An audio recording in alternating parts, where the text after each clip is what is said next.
Hello friends, good afternoon. Remedy physics class में आपका स्वागत है।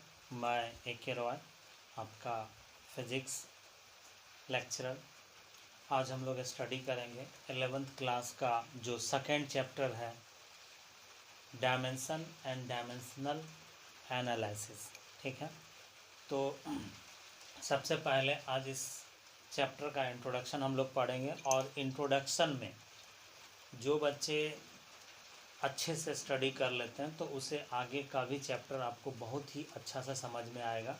इसलिए आप कोशिश करेंगे कि इंट्रोडक्शन का ये जो क्लास है इसे आप अच्छे से केयर करके स्टडी करें। ठीक है, तो देखते हैं हम लोग। तो चैप्टर का नाम हम लोग लिखेंगे। चैप्टर आपका दूसरा होगा,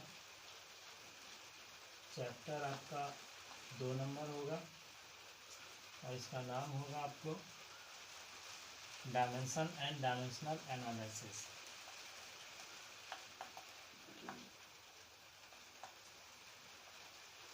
डायमेंशन एंड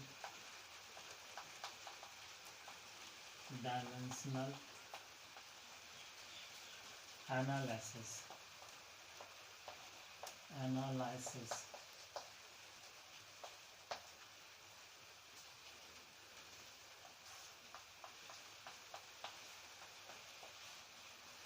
तो इस चैप्टर का जो हम स्टडी करेंगे, तो प्रीवियस क्लास में हमारा इससे पहला जो चैप्टर था 11th क्लास का, ये चैप्टर था आपको यूनिट एंड मेजरमेंट था। उसमें मैंने पढ़ा था, हम लोग पढ़े थे कि फिजिकल क्वांटिटी किसको बोलते हैं। अच्छे से हम लोग समझ चुके थे फिजिकल क्वांटिटी किसको बोलता है। तो फिजिकल क्वांटिटी बोलते थे anything which can be measure. और उसमें हम लोग स्टडी किए थे कि 7 आपका क्या है, बेसिक फंडामेंटल क्वांटिटी है, या फिर सिर्फ उसको हम लोग बेसिक फंडामेंटल क्वांटिटी बोलेंगे। उसी फंडामेंटल क्वांटिटी का यूज करके हम लोग क्या करते हैं कि डायमेंशन का स्टडी करते हैं। ठीक है, तो डायमेंशन में हम लोग क्या करते हैं कि फिजिकल क्वांटिटी को उसके पार्टिकुलर सिंबल से उसको हम लोग क्या करते हैं, रिप्रेजेंट करते हैं। तो जैसे मैं आपको बताता हूँ कि आपको मास के लिए हम लोग यूज करेंगे, मास के लिए हम लोग यूज करते हैं m। ठीक है, लेंथ के लिए हम लोग यूज करते हैं l, और टाइम के लिए हम लोग यूज करते हैं t, और करंट के लिए हम लोग यूज करेंगे, करंट के लिए हम लोग यूज करेंगे a, और या फिर आप आई भी लिख सकते हैं। करंट के लिए आप क्या क्या यूज कर सकते हैं, ए और आई भी यूज कर सकते हैं। ठीक है, और तो आपको ये बेसिक समझ में आ गया होगा। और इसमें मैंने आपको कहा था प्रीवियस क्लास में कि मोस्ट बेसिक फिजिकल क्वांटिटी, तो मोस्ट बेसिक फिजिकल क्वांटिटी में हमारा क्या आता है, मास, लेंथ और टाइम आता है। तो जहाँ पे भी डायमेंशन में हम लोग जहाँ पे भी फिजिकल क्वांटिटी को रिप्रेजेंट करेंगे डायमेंशन में या डायमेंशनल फॉर्मूला में, आगे जाकर हम लोग इसका डिफिनेशन वगैरह देखेंगे कि रियल में डायमेंशन का क्या मतलब होता है। ठीक है, लेकिन मैं आपको बता दे रहा हूँ कि इस चैप्टर में आपको मास के लिए इंडिकेट करेंगे हम लोग कैपिटल M का, लेंथ के लिए हम लोग यूज करेंगे कैपिटल L का, और टाइम के लिए यूज हम लोग करते हैं रिप्रेजेंट, टाइम को रिप्रेजेंट करेंगे L में। इसमें रिप्रेजेंट करेंगे L में, टाइम को रिप्रेजेंट करेंगे T में। ठीक है, तो अब इस चैप्टर का स्टडी करने का रीज़न क्या है, तो मैं उतना आपको डीपली नहीं जाऊंगा क्या रीज़न है, लेकिन मैं आपको सिंपल फॉर्म में आपको बता देता हूँ। ठीक है, कि हम लोग डायमेंशन एंड डायमेंशनल एनालिसिस हम लोग क्यों पढ़ते हैं। डायमेंशन एंड डायमेंशनल एनालिसिस क्या है कि फिजिकल क्वांटिटी को ही क्या करते हैं हम लोग, एक शॉर्ट फॉर्म में रिप्रेजेंट करते हैं। जैसे मैं आपको फॉर एग्जांपल बताना चाहूँगा, आप इसे नोट कर लेंगे, ये आपको आगे बहुत ज़्यादा काम आने वाला है। नोट कर चुके होंगे, नोट कर लें। ठीक है,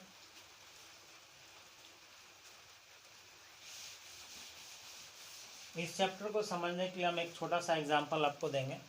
छोटा सा एग्जांपल ये है, जैसे कि आप लिखते हैं फोर्स, तो फोर्स का हम लोग लिखते हैं mass into acceleration, mass into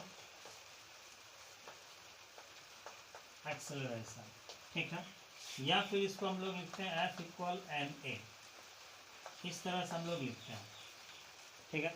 तो यहाँ पे जो हम लोग सिंपल बेसिक फॉर्मूला स्टडी करते हैं, तो फोर्स में बेसिकली और क्या क्या क्वांटिटी है इसका हमको पता नहीं चल पाता, ठीक है। और फिजिक्स में हम लोग, फिजिक्स की दुनिया में, चूँकि फिजिक्स का जो सिलेबस है या फिजिक्स का एरिया जो है वो बहुत ही ब्रॉड है, ठीक है। तो हम लोग क्या करते हैं कि उसको स्टडी करने के लिए, समझने के लिए एक छोटे से छोटे प्रोसेस का यूज करते हैं, ठीक है। तो डायमेंशन जो है हमारा, फिजिकल क्वांटिटी को आप बोल सकते हैं, या फिर कोई भी फार्मूला को एक शॉर्ट तरीके से रिप्रेजेंट करने का हमारा क्या प्रोसेस है, क्या हमारा प्रोसेस है। तो अगर हम इसको लिखना चाहेंगे तो इसको हम लोग लिख सकते हैं F इक्वल, डायमेंशन के फॉर्म में अगर लिखेंगे, किसके फॉर्म में लिखेंगे, डायमेंशनल फार्मूला के फॉर्म में अगर लिखेंगे तो इसको हम लोग लिख सकते हैं MLT -1 लिखेंगे। क्या लिखेंगे, MLT -1 लिखेंगे। और ये हमारा क्या हो रहा है कि ये जो हमने डायमेंशन के फॉर्म में लिखा है, ठीक है, डायमेंशनल फार्मूला के फॉर्म में जो हमने फिजिकल क्वांटिटी फोर्स को हमने क्या किया, रिप्रेजेंट किया है, तो इसमें आपको पता चल रहा है कि मास है हमारा, फोर्स किन किन physical quantity, basic physical quantity से मिलके बना है। तो फोर्स हमारा बना है मास से, लेंथ से और टाइम से बना है। किससे बना है, सॉरी यहाँ पे MLT -2 होगा, क्योंकि एक्सेलरेशन का क्या होता है, LT -2 होता है। तो यहाँ पे आपको पता चल रहा है कि मास, लेंथ और टाइम से मिलके बना है। लेकिन अगर आप ऊपर के इक्वेशन में देखेंगे, ऊपर के फॉर्मूला में देखेंगे, जहाँ कि हमने रिप्रेजेंट किया है F इक्वल ma, तो ओनली आपको यहाँ पे मास और एक्सेलरेशन पता चल रहा है। फिर एक्सेलरेशन को जब ब्रेक करेंगे तब जाकर के हमको टाइम के बारे में इंफॉर्मेशन पता चल पाएगा। एट अ ग्लांस हम नहीं पता कर पाते हैं कि फोर्स हमारा किस किस डिफरेंट फिजिकल क्वांटिटी से मिलके बना। लेकिन अगर हम क्या करते हैं कि कोई भी ड्राइव क्वांटिटी हो, अगर उसको हम लोग डायमेंशनल फार्मूला के फॉर्म में उसको रिप्रेजेंट करते हैं, डायमेंशन के फॉर्म में रिप्रेजेंट करते हैं, तो एट अ ग्लांस हम ये पता कर सकते हैं कि वो फिजिकल क्वांटिटी और डिफरेंट किस किस फिजिकल क्वांटिटी से रिप्रेजेंट किया गया, ठीक है। तो फिजिकल क्वांटिटी को एक शॉर्ट फॉर्म में रिप्रेजेंट करने के लिए हम लोग डायमेंशनल फार्मूला का यूज करते हैं, ठीक है, डायमेंशन के बारे में स्टडी करते हैं। तो इसलिए हमें ये चैप्टर स्टडी करना पड़ा, ठीक है। और ये डायमेंशनल, आप ये कौन सा, आप क्लास 11th का ये टॉपिक स्टडी कर रहे हैं हम लोग, लेकिन आप 12 में भी आपको बहुत सारे क्वेश्चन इससे मिलेंगे। जितने चैप्टर आप पढ़ते हो, करंट पढ़ते हो, चार्ज पढ़ते हो, हर एक जगह हम लोग डायमेंशनल फार्मूला का यूज करते हैं, डायमेंशन का यूज करते हैं, ठीक है। तो इसका और सब क्या सब कॉन्सेप्ट है आगे जा कर के हम लोग देख लेते हैं, ठीक है, और इसको हम लोग स्टडी करते हैं। तो फर्स्ट ऑफ ऑल मैंने आपको ये बता दिया कि ये चैप्टर हमें क्यों पढ़ना पड़ता है, क्यों नीडेड हुआ, ठीक है। उम्मीद करते हैं कि आपको ये पूरा का पूरा समझ में आ चुका होगा, ठीक है।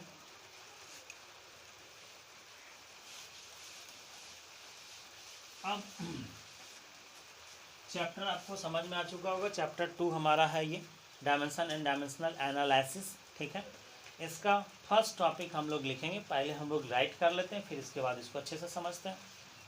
तो पहला टॉपिक हम लोग लिखेंगे डायमेंशन ऑफ फिजिकल क्वांटिटी। क्या लिखेंगे हम लोग, डायमेंशन ऑफ फिजिकल क्वांटिटी।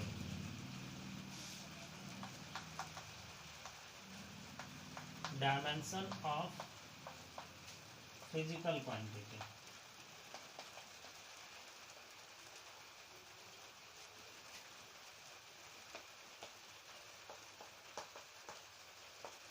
इसमें लिखेंगे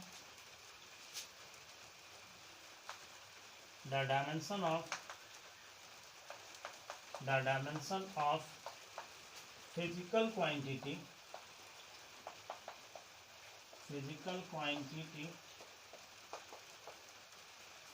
the dimension of physical quantity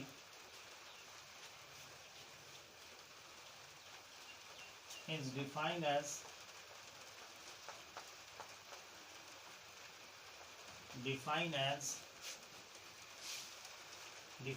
as power to which to which fundamental quantity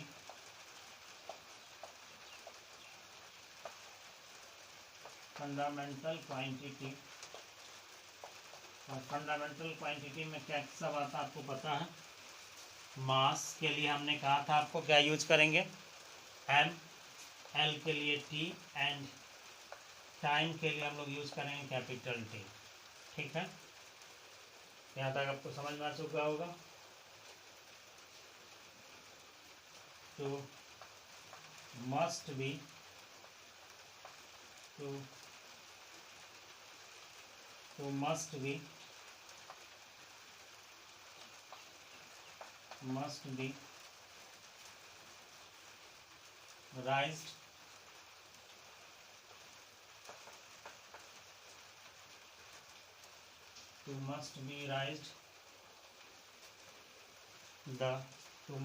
raised the physical quantity,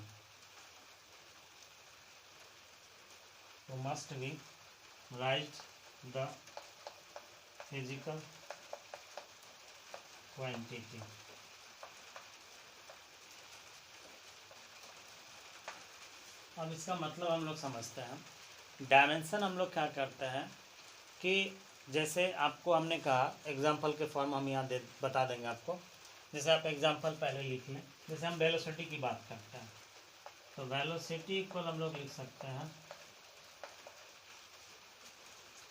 displacement bye क्या होता है टाइम।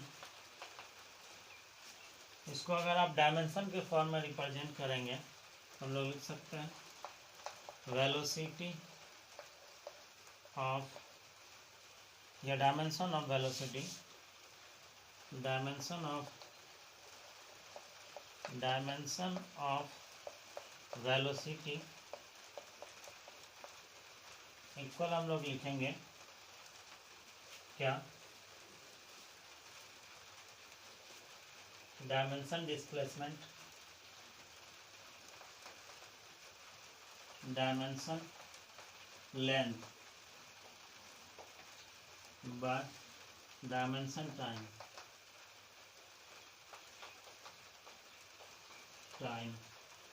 इसको आप लिख चुके होंगे, लिख लें इधर।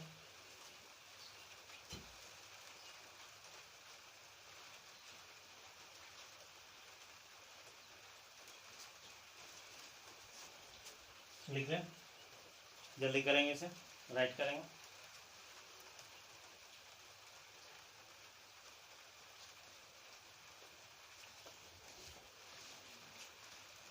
अब इसका आप मीनिंग समझेंगे।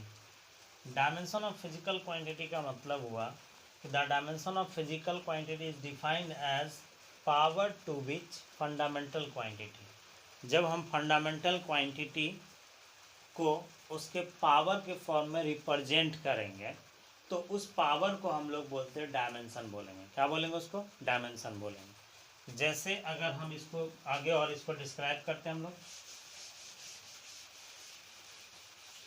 अब यहाँ से वेलोसिटी का अगर डायमेंशन लिखेंगे तो वेलोसिटी को हम डायमेंशन को हम लोग स्क्वायर ब्रैकेट में रिप्रेजेंट करते हैं। तो वेलोसिटी इक्वल हम लोग लिखेंगे क्या, डिस्प्लेसमेंट के क्या हुआ लेंथ। तो लेंथ के लिए मैंने आपको कहा था एल यूज करने के लिए और टाइम के लिए कहा था टी यूज करने के लिए। ठीक है, तो अब इसको अगर रिप्रेजेंट करेंगे और अच्छे तरीके से तो भी इक्वल कितना हो गया, एल टी माइनस वन। क्या हो गया, एल टी माइनस वन। भी इक्वल क्या हो गया, एल टी माइनस वन हो गया। तो एल टी डायमेंशन, इसको क्या पढ़ेंगे, dimension of velocity equal L T minus one. तो ये माइनस वन इसलिए हमारा आया क्योंकि आप जानते हैं कि ये टी ऊपर जाएगा तो क्या होगा, माइनस के फॉर्म में आएगा। तो इसको हम यहाँ पे लिख सकते हैं dimension of velocity, dimension of velocity is one. इस पर कुछ नहीं है तो क्या, पावर के फॉर्म में एक होगा। ठीक है, यहाँ पे कोई पावर नहीं तो कम से कम कितना पावर होगा, वन। तो इसलिए हम लोग लिख सकते हैं dimension of velocity is one in length and -1 in किसमें टाइम। बात आपको समझ में आ चुका होगा कि हम लोग यहाँ पे क्या किया कि आपको इसके फॉर्म में हमने क्या किया कि फिजिकल क्वांटिटी को रिप्रेजेंट किया किसमें, पावर के फॉर्म में, जो पावर उसका राइज कर रहा है, ठीक है। तो पावर के फॉर्म में जब रिप्रेजेंट किए तो इसी प्रोसेस को जब हम फिजिकल क्वांटिटी को रिप्रेजेंट करते हैं किसमें, पावर के फॉर्म में रिप्रेजेंट करेंगे, तो इस प्रोसेस को हम लोग क्या बोलते हैं, डायमेंशन बोलते हैं। तो यहाँ पे वेलोसिटी का डायमेंशन लेंथ में कितना होगा, 1 होगा, और टाइम में कितना, -1, ठीक है। तो पूरा का पूरा आपको समझ में डिफिनेशन आ चुका होगा, जो डिफिनेशन मैंने आपको डायमेंशन का लिखाया, ठीक है। तो डायमेंशन आपका पूरा का पूरा क्लियर है कि डायमेंशन हम लोग किसको बोलेंगे। फिर मैं आपको समझा दे रहा हूँ कि जब फिजिकल क्वांटिटी को पावर के फॉर्म में रिप्रेजेंट करेंगे तो हम लोग क्या इसको क्या बोलते हैं, डायमेंशन बोलेंगे, ठीक है। और डायमेंशन के कुछ इंपॉर्टेंट पॉइंट्स हैं वो हम लोग आगे देख लेते हैं। तो फर्स्ट पॉइंट आपका क्लियर है।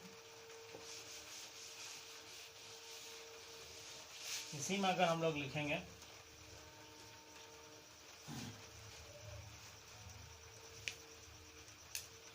दूसरा टॉपिक में हम लोग लिखेंगे, इसी का दूसरा टॉपिक होगा इम्पोर्टेंट या की पॉइंट ऑफ डायमेंशन, की पॉइंट्स ऑफ डायमेंशन। तो पहला पॉइंट हम लोग लिखेंगे और एक एक करके समझेंगे। First,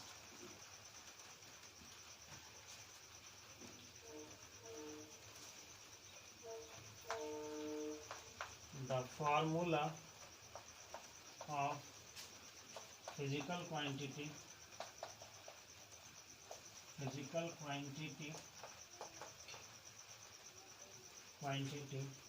the formula of physical quantity are different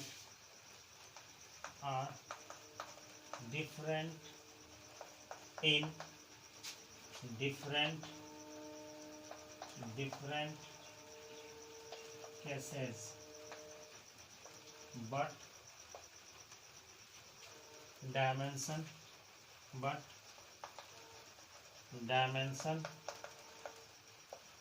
remain constant या डायमेंशन remain same। इसका मतलब यह है कि अगर आप डायमेंशन की बात करेंगे तो कोई भी फिजिकल क्वांटिटी को हम डिफरेंट फार्मूला के फॉर्म में हम रिप्रेजेंट कर सकते हैं, ठीक है। लेकिन जब हम उसका क्या करेंगे, डायमेंशन निकालेंगे, तो डायमेंशन उसका चेंज नहीं करेगा।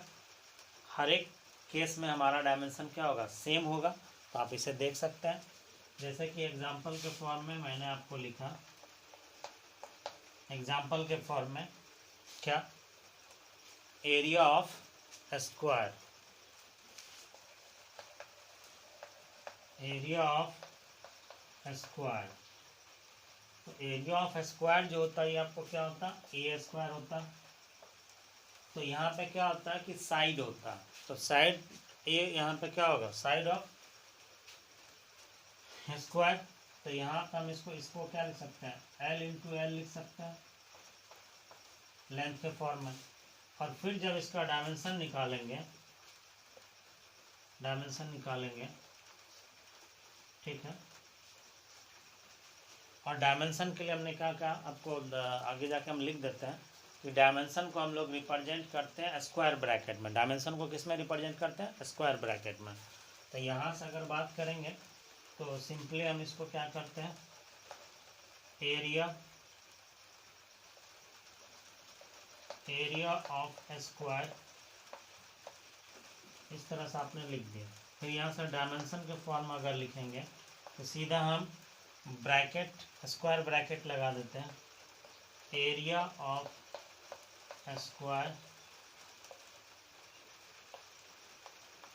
ये क्या पढ़ेंगे, इसको डायमेंशन ऑफ स्क्वायर पढ़ेंगे, तो ये कितना हो जाएगा, L2 हो जाएगा। L पे पावर कितना हो गया, 2 हो गया।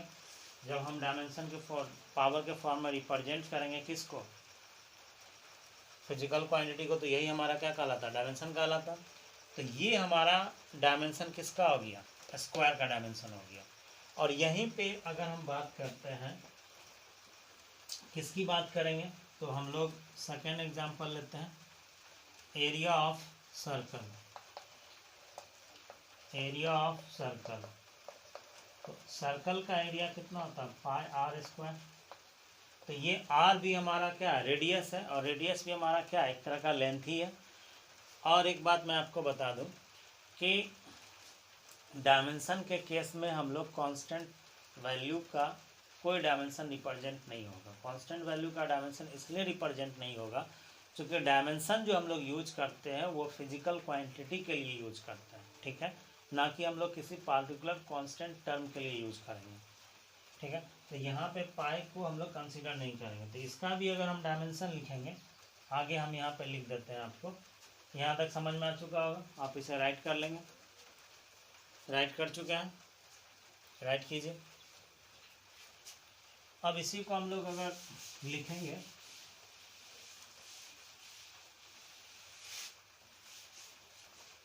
इसी को अगर आप लिखेंगे तो यहाँ पर हम लिख सकते हैं एरिया ऑफ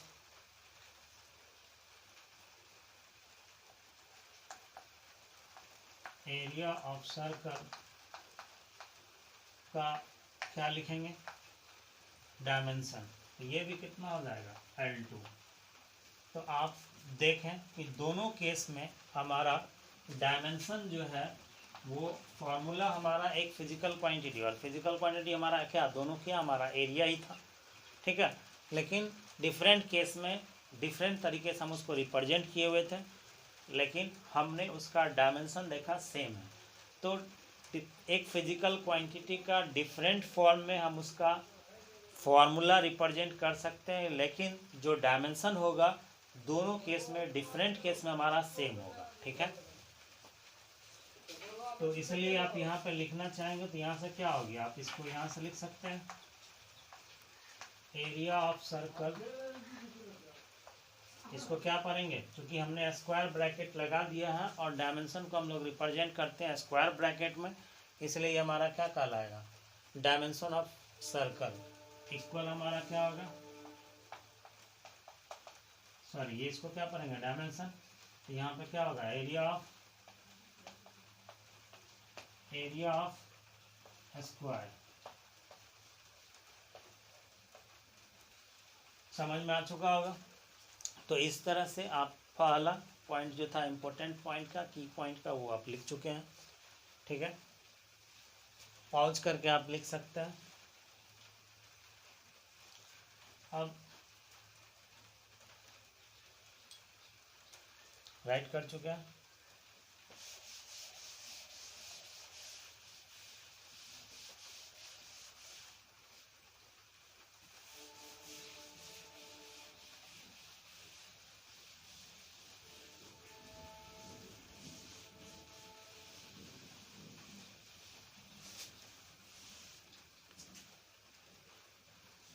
ठीक है। सेकेंड पॉइंट है हमारा कि डायमेंशनल फार्मूला जो होता है हमारा, ये क्या होता है कि यूनिट पर डिपेंड नहीं करता। क्या होता है, डायमेंशनल फार्मूला हमारा इंडिपेंडेंट होता है किससे, फिजिकल क्वांटिटी के यूनिट से इंडिपेंडेंट होता है। तो लिखेंगे हम लोग next topic, next point, the dimension of physical quantity, the dimension of physical quantity is independent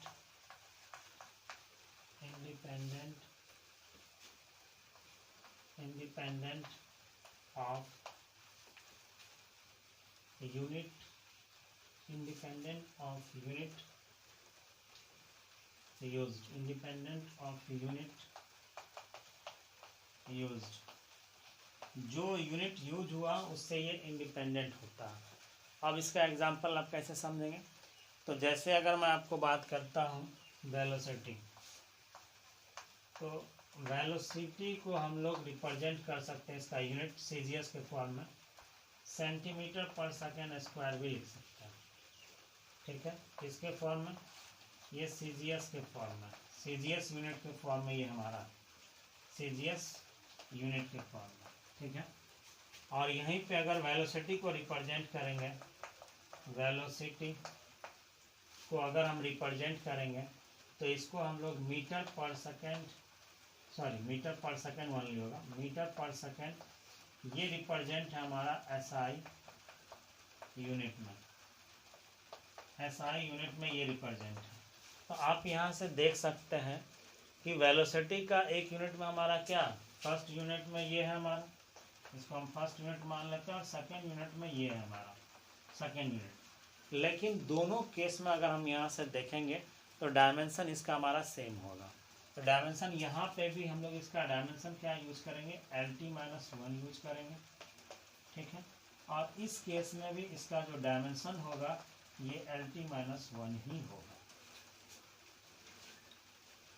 उम्मीद करते हैं पूरा का पूरा आपको डायमेंशन समझ में आ चुका होगा।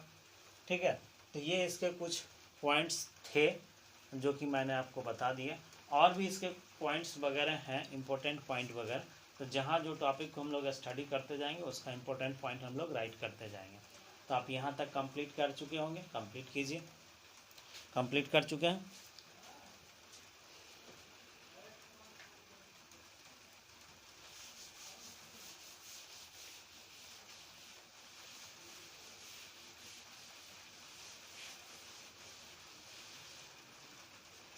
अब इसके आगे हम लोग देखेंगे दूसरा जो टॉपिक है आपको, तीसरा टॉपिक मान लीजिए, क्योंकि दूसरा में तो हमने इम्पोर्टेंस करवा दिया था लेकिन वो आपको डायमेंशन का ही था, फिर भी तीसरा टॉपिक हम लोग कंसीडर कर लेते हैं।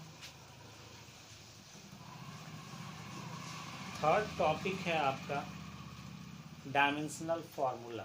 थर्ड टॉपिक आपका कौन सा? Dimensional formula.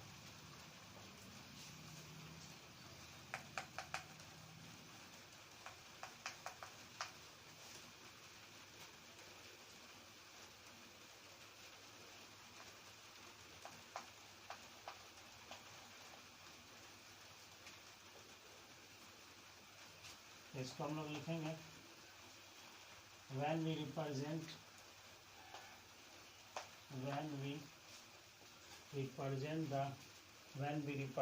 the physical quantity, when we represent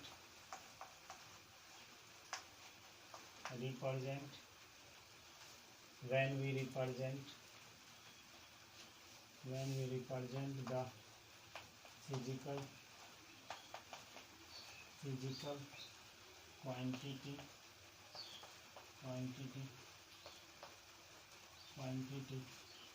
when we represent the physical quantity, then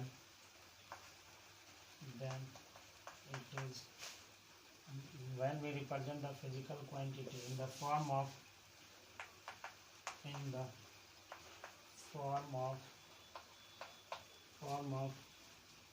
dimension, in the form of their dimension, in the form of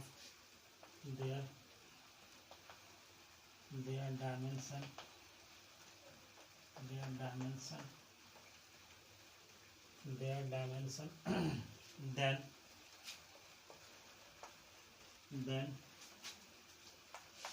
it is called dimensional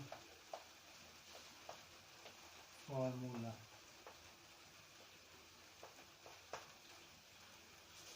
example के तौर पे आप ले सकते हैं,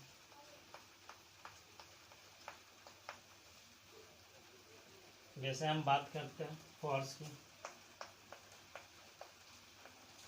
तो force equal क्या होता है, मास इनटू एक्सेलरेशन।